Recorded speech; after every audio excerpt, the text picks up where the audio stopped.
Genesis chapter 8.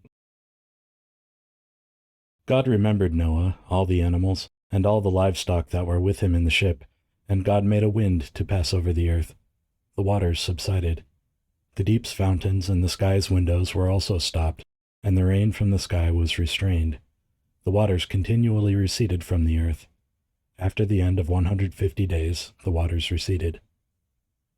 The ship rested in the 7th month, on the 17th day of the month, on Ararat's mountains. The waters receded continually until the 10th month. In the 10th month, on the first day of the month, the tops of the mountains were visible.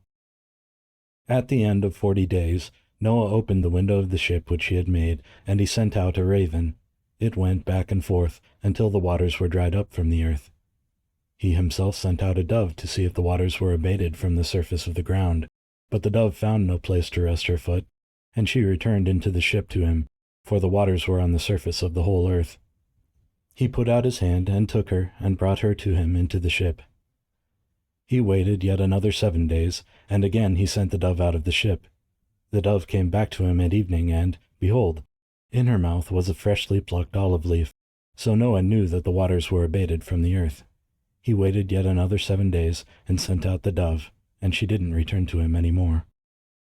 In the 601st year, in the 1st month, the 1st day of the month, the waters were dried up from the earth. Noah removed the covering of the ship and looked. He saw that the surface of the ground was dry. In the 2nd month, on the 27th day of the month, the earth was dry. God spoke to Noah, saying, "Go out of the ship, you, your wife, your sons, and your sons' wives with you. Bring out with you every living thing that is with you of all flesh, including birds, livestock, and every creeping thing that creeps on the earth, that they may breed abundantly in the earth, and be fruitful and multiply on the earth." Noah went out with his sons, his wife, and his sons' wives with him. Every animal, every creeping thing, and every bird, whatever moves on the earth, after their families, went out of the ship.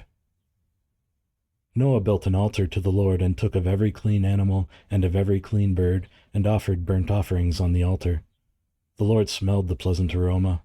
The Lord said in his heart, "I will not again curse the ground any more for man's sake, because the imagination of man's heart is evil from his youth. I will never again strike every living thing as I have done. While the earth remains, seed time and harvest, and cold and heat, and summer and winter, and day and night will not cease."